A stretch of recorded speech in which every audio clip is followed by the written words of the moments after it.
Bienvenue dans notre exploration du jour.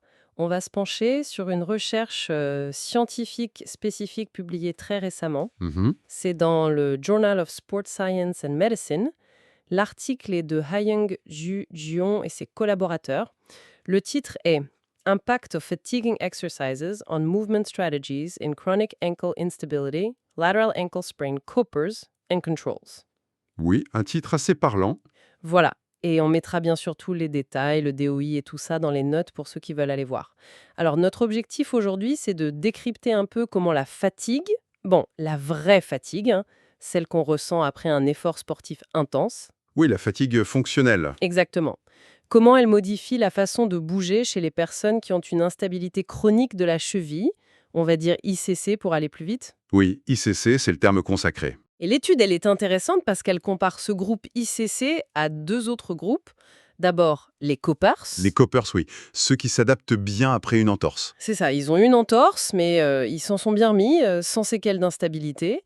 Et puis un groupe témoin, des personnes sans aucun problème de cheville. Le groupe contrôle classique. L'idée, c'est de comprendre leur stratégie de mouvement quand ils sont fatigués, et qu'est-ce que ça veut dire pour le risque de se reblesser, pour la rééducation. Tout à fait. Et franchement, vu le nombre d'entorses de cheville chaque année, c'est un sujet super pertinent, non? Ah oui, absolument. L'entorse de cheville, c'est un classique malheureusement. Et cette instabilité chronique, l'ICC, c'est une conséquence fréquente quand ça a été mal soigné ou après plusieurs entorses. Et ça se manifeste comment, concrètement, l'ICC? Eh ben, les gens décrivent souvent une sensation de dérobement, la cheville qui lâche sans prévenir. Ah oui. Des entorses à répétition, bien sûr, parfois des douleurs persistantes, une gêne dans les activités. Et ce qui est fondamental et souvent méconnu, c'est que ces personnes, elles développent, souvent sans s'en rendre compte, des stratégies de mouvement différentes. Pour compenser? Exactement. Pour compenser cette instabilité perçue ou réelle à la cheville, elles vont modifier le travail du genou, de la hanche, les étages au-dessus, quoi. Ce qu'on appelle la chaîne cinématique. D'accord. Bon, l'ICC, on voit bien, mais alors, pourquoi c'est si important d'étudier l'effet de la fatigue là-dessus? Qu'est-ce que ça change fondamentalement? Ah mais c'est le point clé. La fatigue, c'est pas juste être un peu las, quoi. Dans le sport, c'est un facteur de risque majeur de blessure. Ah oui, à ce point. Oui, oui, certaines études montrent qu'elle peut quasiment doubler le risque. C'est pas rien. Et on le voit bien empiriquement, non? Beaucoup de blessures surviennent en fin de match, en fin d'entraînement. Oui, c'est vrai. Quand on est cuit. Voilà. Et l'hypothèse ici, c'est que ces fameuses stratégies de mouvement, déjà un peu bancales chez les personnes avec ICC, eh bien, elles pourraient devenir encore plus problématiques, encore plus risquées sous l'effet de la fatigue. Logique.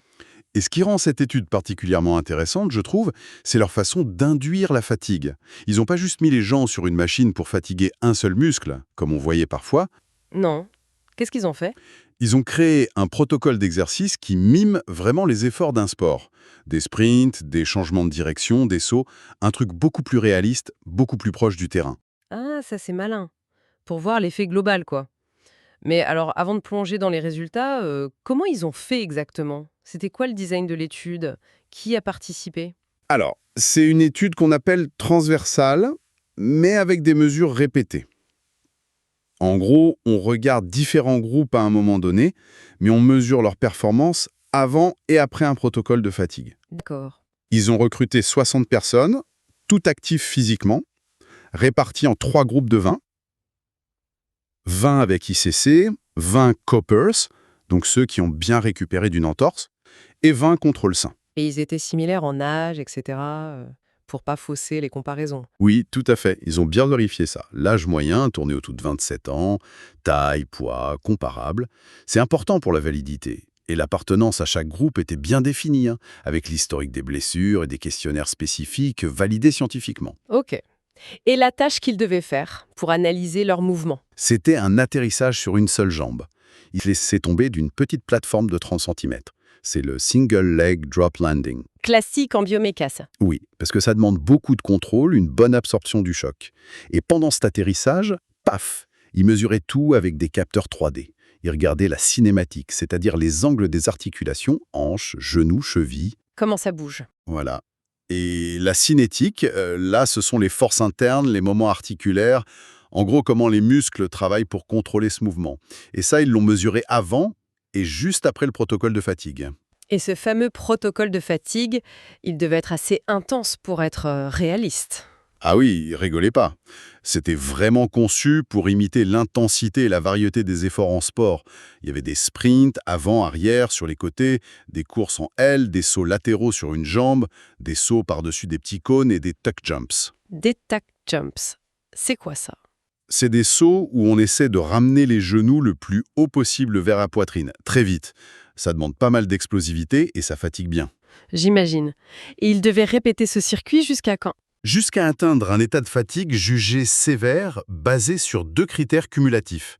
D'abord, leur perception de l'effort, le RPE, devait être d'au moins 17 sur 20, ce qui correspond à très difficile, D'accord. et en même temps, leur fréquence cardiaque devait dépasser 85% de leur fréquence cardiaque maximale théorique. Donc, fallait vraiment être dans le rouge. Et ils y sont arrivés? Ils étaient vraiment fatigués à ce point? Oui, oui, les données le confirment bien. En moyenne, le RPE était de quasi 18, donc très, très difficile. Et la fréquence cardiaque moyenne était autour de 180 battements par minute, ce qui faisait environ 96% de leur max estimé. Ah ouais, quand même. Donc oui, on peut dire qu'ils étaient dans un état de fatigue avancé, comparable à une fin de match ou une grosse séance. Et ça, c'est crucial, parce que ça rend les résultats beaucoup plus pertinents pour ce qui se passe réellement sur le terrain. Bon, alors voilà, on y est. La fatigue est là, bien réelle. Maintenant, le moment qu'on attendait. Qu'est-ce que l'analyse des mouvements a montré? Comment cette fatigue a changé différemment la façon d'atterrir des trois groupes? C'est là qu'on va voir les trucs importants, j'imagine. Exactement. Le plus intéressant, c'est ce qu'on appelle les interactions groupe-fatigue, c'est-à-dire comment l'effet de la fatigue n'est pas le même pour tout le monde. Oui. Et on va surtout regarder ce qui se passe spécifiquement chez les personnes avec ICC quand elles sont fatiguées. Il y a plusieurs points assez frappants qui ressortent. Premier point majeur, ça se passe au niveau de la hanche. La hanche, pas la cheville directement. Justement, après l'effort fatigant, le groupe ICC, et seulement eux, montre une augmentation nette de l'angle de rotation externe de la hanche.